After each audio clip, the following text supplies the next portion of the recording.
आप सभी से अनुरोध है कि ऊपर दिख रहे क्यूआर को स्कैन करके हमें आर्थिक सहायता अवश्य करें और ये भी याद रखें कि all religions are not the same तक अब किंडल पे उपलब्ध है ₹149 में और पेपरबैक में भी उपलब्ध है हेवी डिस्काउंट पर ₹160 में। तो इस अवसर का अवश्य लाभ उठाएँ।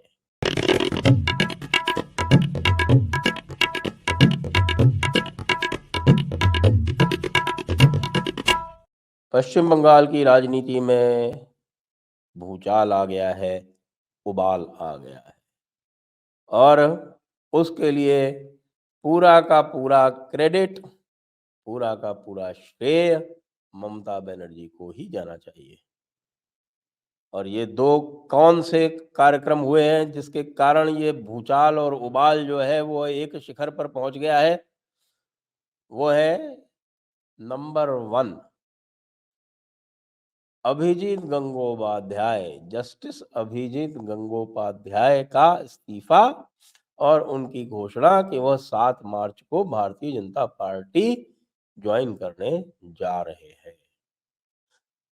इसके जो निहितार्थ हैं और आगे क्या होने वाला है, इस पर हम आगे बात करेंगे। पहले आपको बता दें कि दूसरा जो है वो भूचाल क्या है और दूसरा भूचाल ये है कि कलकत्ता हाई कोर्ट ने शाहजहां शेख की कस्टडी सीबीआई को दे दी है और केस भी सीबीआई को ट्रांसफर कर दिया है। अब ममता दीदी के हाथ से शाहजहां शेख की कमान छूट गई है क्योंकि शाहजहां शेख जब सीबीआई की कस्टडी में जाएगा तो वो क्या-क्या गीत गाएगा, कुछ नहीं कहा जा सकता। और शाहजहां शेख जो है वो ममता दीदी की पूरी मुस्लिम राजनीति के लिए कितना महत्वपूर्ण है, इसके बारे में भी बात करते हैं। तो पहले जस्टिस अभिजीत गंगोपाध्याय की बात कर लें। वैसे जस्टिस अभिजीत गंगोपाध्याय काफ़ी विवादास्पद रहे हैं और कई ऐसे उन्होंने विवादास्पद कार्य किए हैं जिसको कोई भी जो जुडिशियल ऑफिसर है और जो जज है हाई कोर्ट या सुप्रीम कोर्ट में वो उचित नहीं मानेगा। जैसे कि उन्होंने सुप्रीम कोर्ट के सेक्रेटरी जनरल को ही नोटिस थमा दिया था, उनके ही किसी विवाद से संबंधित। तो इस प्रकार के वो कार्य करते रहे हैं, लेकिन ये भी बात सही है कि उन्होंने ममता दीदी की सरकार को हिला कर रखा हुआ था। बहुत सारे विशेषकर जो शिक्षा से संबंधित, रिक्रूटमेंट से संबंधित जो मामले थे, उनमें जो भारी भ्रष्टाचार हुआ था, जिसके लिए पूरा का पूरा पश्चिम बंगाल आंदोलित था, उनमें उन्होंने ममता दीदी की सरकार को बहुत ही कटघरे में रख के और उनको एक प्रकार से सही रास्ते पर लाने का काम किया था। अब वो इस्तीफ़ा दे रहे हैं। अब इस इस्तीफ़े का महत्व केवल जस्टिस अभिजीत गंगोपाध्याय तक नहीं है। इसके साथ में जो तापस रॉय जो हैं एमएलए ममता दीदी के, टीएमसी के, उनका जो कल जो इस्तीफ़ा हुआ उसके साथ में जोड़ के देखा जाना चाहिए। और वो ये हो रहा है कि जो भद्रलोक है, जो अभी तक पूरी तरह से ममता दीदी के साथ में खड़ा हुआ था, अब उसका ममता दीदी से मोह भंग होता जा रहा है। आप ये देखें कि जो पश्चिम बंगाल की जो राजनीति है, वो कुछ अलग तरह की है। पश्चिम बंगाल की राजनीति में एक प्रकार से जो भारतीय जनता पार्टी के जो समर्थक हैं, वो इन्वर्टेड हैं। इन्वर्टेड क्यों हैं? क्योंकि यदि आप देखें तो हिंदी भाषी क्षेत्रों में अधिकतर ये देखा जाता है कि जो सवर्ण और तथाकथित अगड़ी जातियाँ हैं और कुछ जो है वो अति पिछड़े ओबीसी और अति पिछड़े जो दलित हैं, वो भारतीय जनता पार्टी के साथ हैं। पश्चिम बंगाल में उल्टा है। पश्चिम बंगाल में जो पूरा का पूरा दलित समाज है, पूरा का पूरा जो पिछड़ा वर्ग है, वो भारतीय जनता पार्टी के साथ में है और मुस्लिम और भद्रलोक ये ममता दीदी के साथ में है। तो भद्रलोक जो है यानी एक ये इसको इंटेलेक्चुअल क्लास मान लें। इंटेलेक्चुअल क्लास जो है वो अधिकतर जो यहाँ का जो भद्रलोक है वो ब्राह्मण और कायस्थ परिवारों से संबंध रखता है, ब्राह्मण, वैश्य, कायस्थ इन इन परिवारों से संबंध रखता है। ये एक तरह से घोषित रूप से ममता दीदी के साथ में लगातार दिखता रहा है और इन्हीं के प्रभाव के कारण, क्योंकि भद्रलोक का बताते हैं कि भई बंगाल की जनता पर अत्यधिक प्रभाव है। वो इन्फ्लुएंसर का रोल प्ले करते हैं। तो यदि इन्फ्लुएंसर क्लास भी ममता दीदी को छोड़ के जाने लगा और कलकत्ता की जो सीट्स हैं उनके ऊपर भी संकट आने लगा, तो फिर आगे ममता दीदी की राजनीति कैसे चलेगी, इसके ऊपर आप केवल विचार ही कर सकते हैं। क्योंकि ममता दीदी ने बहुत सारे ऐसे काम किए जो भद्रलोक के ऊपर सीधा-सीधा प्रहार करते थे। तो ममता दीदी ने कोलकाता को एक पूरी तरह से एक स्लम बना दिया उसे। कलकत्ता में स्लम अवश्य है, लेकिन जो कलकत्ते की जो नाक हुआ करते थे ना, जैसे चौरंगी का क्षेत्र है, मैदान का क्षेत्र है, ये सब जो क्षेत्र है जिनको जो है वो भद्रलोक अपनी शान समझता था, उनको भी ममता दीदी ने स्लम के रूप में परिवर्तित कर दिया। कलकत्ता में आप देखें कि कलकत्ता में गुंडागर्दी, बदमाशी जो थी वो अधिक नहीं होने देते थे। सारे के सारे पूरे बंगाल में जो है वो पूरा एक प्रकार का एक अच्छत्र राज्य चलता था पार्टी काडर का, लेकिन ये जो है वो कोलकाता में दर्शित नहीं होने देते थे वामपंथी। कलकत्ता को उन्होंने अपना एक शो पीस बना के रखा हुआ था।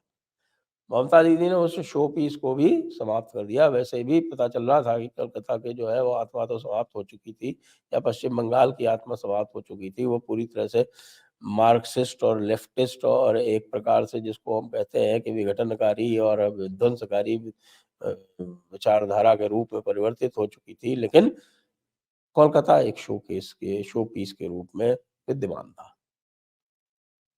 उस पर फिरहाद हकीम को जब मेयर बना दिया ना जन ममता दीदी ने, तो उन्होंने ये बता दिया बहुत लोग को कि तुम्हारा जो शो पीस है वो भी खत्म है। तो वो जो है वो सबसे बड़ा काम किया ममता ने कि भद्रलोक जो है वो थोड़ा-थोड़ा सा कसमसाने लगा। लेकिन अब धीरे-धीरे समय आते-आते जिस प्रकार की हरकतें वो कर रही है, उससे वो भद्रलोक अब दूर जा रहा है और उसके दूर जाने के ये लक्षण जो हैं वो आपके सामने आ रहे हैं।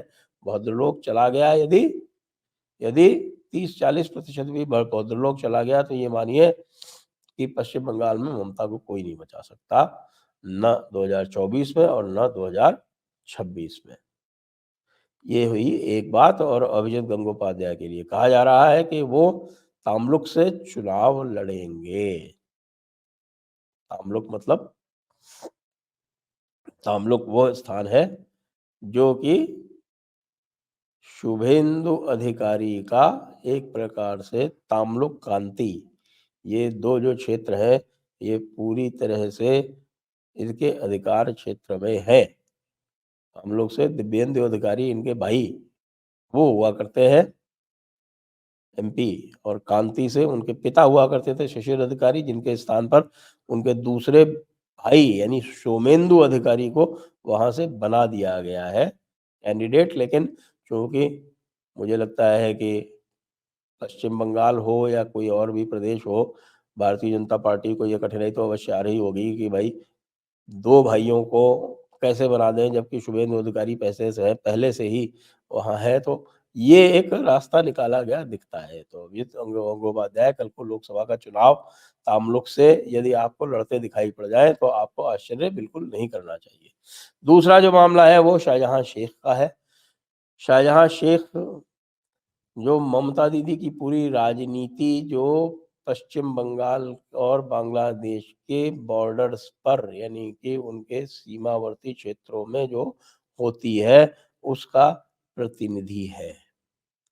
और उस प्रतिनिधि के सीबीआई में जाने का जो झटका ममता दीदी को लगने वाला है वो अनुव्रत मंडल से भी ज़्यादा बड़ा झटका होगा। क्योंकि अनुव्रत मंडल हालांकि वो बहुत सारा पैसा कमाता था, बहुत बड़ा गुंडा था, गुंडा नंबर 1 था, उनका चीफ गुंडा था।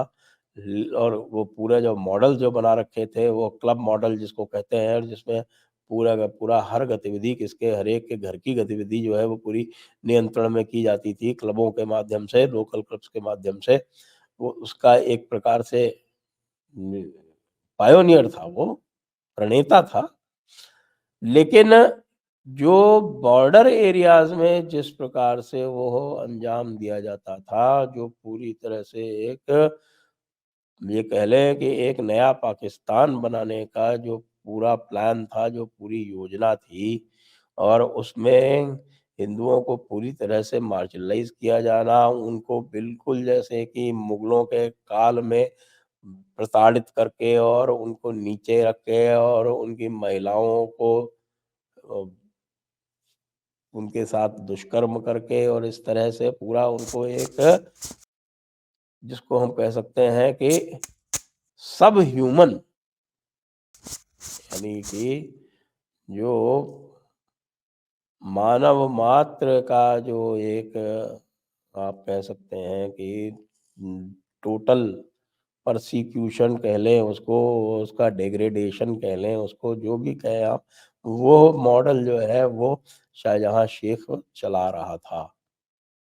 सीबीआई में आने के बाद से उस मॉडल के प्रति जो ज़बरदस्त आक्रोश है, विशेषकर से हिंदू जनता में जो पिछड़े हैं, जो दलित हैं विशेषकर से वहाँ पर दलित ही है और जनजातियाँ हैं, दलित और जनजाति, इन सब में जो आक्रोश है वो स्वाभाविक रूप से ना केवल शाहजहाँ शेख के मामले में लेकिन शाहजहाँ शेख से जब पूछताछ होगी, तो ये पूरा का पूरा नेटवर्क जो है सीमांत क्षेत्रों में ये खुल के सामने आने वाला है। ममता दीदी को बहुत समस्या होने वाली है।